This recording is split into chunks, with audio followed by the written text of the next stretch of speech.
एक कदम शिक्षा की ओर में आपका स्वागत है।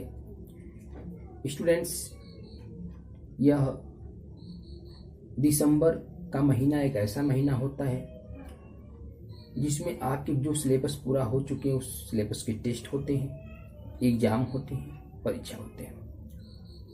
सभी स्टूडेंट्स यह लेकर के टेंशन में पड़े होते हैं, चाहे वो किसी भी स्टैंडर्ड के स्टूडेंट हों, थर्ड के हों, फोर्थ के हों या 10th के, 12th के हों।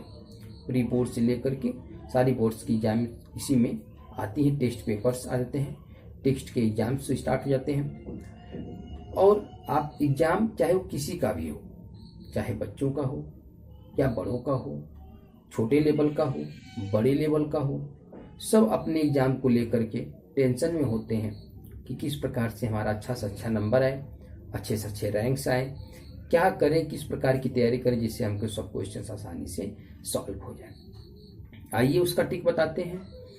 तो स्टूडेंट्स, आज जो है सबसे लो स्टैंडर्ड लेते हैं, थर्ड स्टैंडर्ड।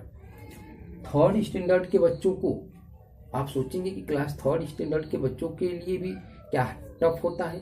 कोई भी एग्जाम हो, जिस लेवल का एग्जाम होता है उस लेवल के स्टूडेंट के लिए वो एग्जाम टफ ही होता है, हार्ड ही होता है। और सबके लिए प्रिपरेशन की जरूरत है। सबको थोड़ा बहुत अपने नंबर को लेकर के टेंशन होता है। थोड़ा स्टैंडर्ड कम है तो वो कम चिंतित होते हैं क्योंकि थोड़ा उनका बचपना है, लेकिन चाहत सबकी अच्छी होती है। वो भी चाहते हैं कि हम फर्स्ट रैंक लाएं, अच्छा नंबर लाएं, जिससे हम हैप्पी हों, हमारे फैमिली हैप्पी हो, टीचर्स हैप्पी हों। तो इन सारी चीज़ों को लेकर के सभी के लिए वह एक समान ही होता है।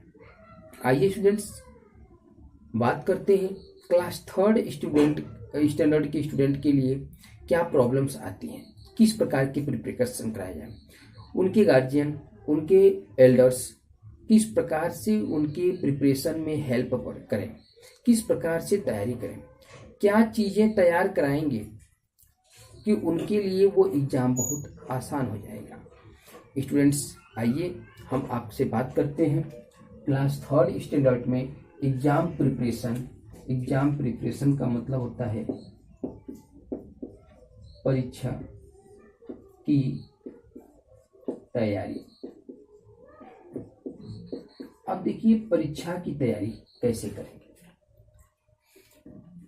जितने टाइप्स के क्वेश्चंस होते हैं, जितने एक्सरसाइज होते हैं, जितने चैप्टर्स या लेसन होते हैं, सभी में जिस प्रकार के क्वेश्चन से एक एक टाइप के क्वेश्चन को एक एक स्टैंडर्ड को, ये नहीं कह रहे हैं कि एक एक्सरसाइज में 50 क्वेश्चन से, 20 क्वेश्चन से, 10 क्वेश्चन से, सभी क्वेश्चंस को भी पढ़िए, उसके टाइप्स पढ़िए।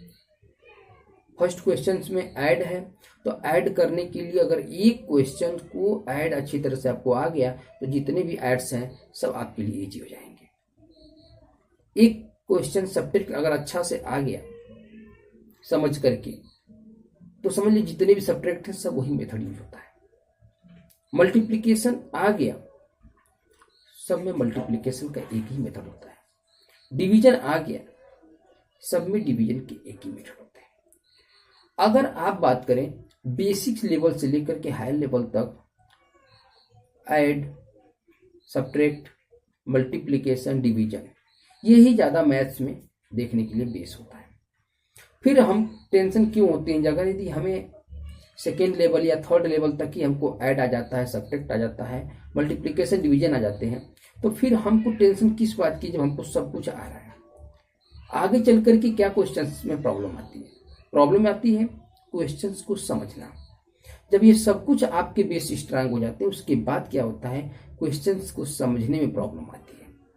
अगर क्वेश्चंस को समझ जाएंगे, आप तो एग्जाम्पल तौर पे लेते हैं, आप एक अगर पेरेंट्स है, गार्जियन है या आप टीचर हैं, तो उस कंडीशन में देखिए क्लास थर्ड स्टैंडर्ड के स्टूडेंट को अगर आप कोई क्वेश्चन देते हैं तो शायद वो क्वेश्चन पढ़ करके उसका मीनिंग नहीं समझ पाते, और जब तक समझ में नहीं आते उनको पूछते कैसे करें। यदि आप उन्हें ये बताते हैं कि बेटा इस क्वेश्चन में मल्टीप्लिकेशन है, मल्टीप्लाई करना है, फिर आपसे कुछ नहीं हेल्प लेंगे, उनको मल्टीप्लाई स्ट्रांग है, वो मल्टीप्लाई कर लेते हैं। प्रॉब्लम कहाँ आ रही थी? मल्टीप्लिकेशन उनको आता है, मल्टीप्लिकेशन में प्रॉब्लम नहीं आ रही थी। प्रॉब्लम कहाँ आ रही थी? उनको क्वेश्चन समझने में प्रॉब्लम आती है। और अधिकतर स्टूडेंट्स, सभी लोगों के सामने यही प्रॉब्लम होती है, जब तक क्वेश्चन समझ में नहीं आता है तब तक जो है आंसर लाना बहुत हार्ड हो जाता है। आइए क्वेश्चंस को एक एक टाइप्स के क्वेश्चंस को लेते हैं, एग्जाम की प्रिपरेशन कराते हैं, किस तरह से एग्जाम आपके लिए आसान हो जाए इसके लिए बात करते हैं। स्टूडेंट्स, क्वेश्चन है convert kilograms into gram. Conversion के क्वेश्चंस क्लास 3rd स्टैंडर्ड में आपके आते हैं। आपको क्वेश्चंस कह रहा है क्या कि किलोग्राम में कोई चीज दिया हुआ है, उस किलोग्राम को आपको ग्राम में बताना है, या ग्राम में दिया हुआ है तो किलोग्राम में बताना है। किस प्रकार से बताएं? कन्वर्ट करके, बदल करके। आइए देखिए कैसे बदलते हैं। क्वेश्चन है हमारा 4 kg को किस में कन्वर्ट करना है? ग्राम में। तो यहाँ पर आपको पता होना चाहिए कि 1 kilogram equal to 1000 gram. So that कितना पूछ रहा है? 4 kg। 4 kg का मतलब क्या होगा? 1 का पता है, ज्यादा पूछे, ज्यादा कब आता है? मल्टीप्लाई करने का। जब भी एक का पता हो और ज्यादा का पूछे तो क्या करते हैं? मल्टीप्लाई। स्टूडेंट मल्टीप्लाई करिए। 4 1 जा 4 और कितने जीरो है? 1 2 3 0, 1 2 3 0, और यहाँ पर क्या है? ग्राम। अब ये आपका क्या हो गया? आंसर। तो स्टूडेंट्स आपको पता चल गया कि 4 kg में 4000 ग्राम होता है। यहाँ पर आपने बता दिया 4 kg में 4000 ग्राम होता है। तो इस प्रकार के ही क्वेश्चंस होते हैं, थोड़ा समझने का फेर है तो फिर वो सही हो जाता है आपके लिए। नेक्स्ट क्वेश्चन, नेक्स्ट एग्जाम्पल लेते हैं स्टूडेंट्स। क्लास 3rd स्टैंडर्ड में ऐड आता है, एडिशन। वो किस प्रकार का एडिशन होगा? वेट से लेकर के, ठीक है? केजी किलोग्राम, जी ग्राम। अब किलोग्राम और ग्राम को किस प्रकार से ऐड करना है? सिंपल सा आपको ऐड आता है। किलोग्राम और ग्राम लिख दिया तो घबराने की जरूरत नहीं है। आप जैसा सिंपल ऐड करते हैं वैसे ही करना है। 0 + 5 ऐड करने पे क्या हो जाएगा? 5। 6 + 0 क्या होगा? 6। 3 + 6 क्या होगा? 9। ये हो गया। 2 + 7 क्या होगा? 9। अब स्टूडेंट्स ये आपका आंसर आ गया 9 kg, मतलब 9 किलोग्राम, 965 ग्राम।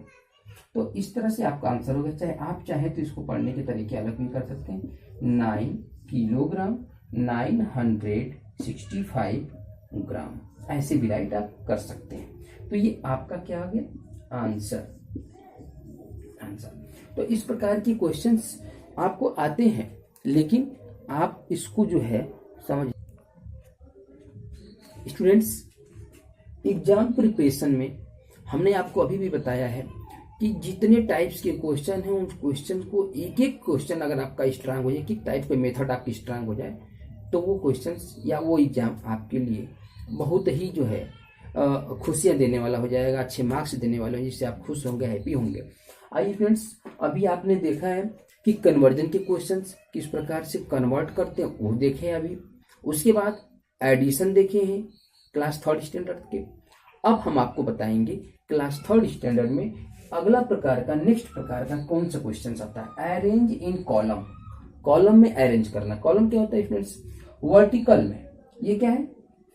हॉरिजॉन्टल। हॉरिजॉन्टल मतलब क्षैतिज, ये क्षैतिज है, हॉरिजॉन्टल है। और वर्टिकल मतलब क्या होता है? जैसे अभी आप ऊपर एक नीचे करते हैं, वर्टिकल, ठीक है? वर्टिकल का मतलब होता है ऊर्ध्वाधर। अब आते हैं एंड देन सब्ट्रैक्ट। पहले आपको कॉलम में कन्वर्ट करना है। कॉलम में कन्वर्ट करते समय हमसे आपसे क्या मिस्टेक होता है ये देखिए। क्लास 3rd स्टैंडर्ड के स्टूडेंट को सब्ट्रैक्ट आता है, लेकिन मिस्टेक क्या करते हैं? वो जैसे ही पहले दिया हुआ है उसको ऊपर लिखते हैं और बाद वाले को नीचे लिखते हैं। उन्हें अभी इतना नहीं पता होता है कि किसको कहाँ पर राइट करेंगे तो सही होगा। तो स्टूडेंट्स, क्वेश्चन पढ़ने के बाद आप देखिए यहाँ लिखा है फ्रॉम। फ्रॉम का मतलब कहता है से, मतलब इतने में से इतने को क्या करना है? सब्ट्रैक्ट करना है। इसको समझिए। मतलब आप स्टैंडर्ड आपका क्लास 3rd है, तो आप एक पहचान अपने दिमाग में बना लीजिए कि फ्रॉम के बाद वाला जो रहेगा उसे ऊपर लिखना है। तो यहाँ पर आप देखिए क्या करेंगे। 951 किलोग्राम 920 ग्राम। आपने इस चीज को आपने यहाँ पर राइट कर लिया। अब किसका नंबर आएगा, इसका नंबर आएगा 895 किलोग्राम। अब 621 ग्राम। अब क्या करना है आपको, सब्ट्रैक्ट, तो यहाँ पर माइनस का सिंबल। अब स्टूडेंट आपको एक चीज और भी बताया गया होगा कि कभी भी बड़े में से ही छोटे को माइनस करने पर आसानी से हो जाता है। तो ये देखिए 900 और 800 है, इसका मतलब ये बड़ा वाला ऊपर रहता है और छोटा नीचे रहेगा तो हो जाएगा। अभी क्लास 3rd स्टैंडर्ड के हैं तो इस तरह से आपको समझाया जाएगा। बड़े होने के बाद आपको 1 में से 100 भी माइनस करने आ जाएगा। अभी हम आपको आगे देखते हैं कैसे करते हैं। अब इसे सॉल्व करेंगे, सब्ट्रैक्ट है, यहाँ पर देखिए ग्राम है तो ये ग्राम हो जाएगा। 2 माइनस 1 क्या होगा, 1 होगा। 2 माइनस 2 क्या होगा, 0। 9 माइनस 6 क्या होगा, 3। यहाँ देखिए किलोग्राम है तो यहाँ पर किलोग्राम ही रहेगा। ये देखिए 1 माइनस 5, यह इम्पॉसिबल है तो इसे हटाइए। यहाँ पर 11 माइनस 5 6, यहाँ पर क्या हो गया 4, 14 माइनस 9 ये हो गया 5, यहाँ पर क्या हुआ ये 8 माइनस 8 0। स्टूडेंट्स आपका ये सब्ट्रैक्ट जो है आसानी से आ गया 56 किलोग्राम 301 ग्राम। तो इस प्रकार के आप अपने स्टैंडर्ड के सभी क्वेश्चन को आसानी से सॉल्व कर सकते हैं। स्टूडेंट्स यदि आप वीडियो में नए हैं तो लाइक, सब्सक्राइब और शेयर करना ना भूलें। अपने भी शिक्षा से जुड़ें, अपने दोस्तों को भी शिक्षा से जोड़ें और रिलेशन में जो है उन्हें भी जोड़ें। सबके पास ये शेयर करें, सबको शिक्षा से जोड़ने के लिए प्रयत्न करें। साथ ही साथ आप अंत तक वीडियो देखने का प्रयास करें। पूरी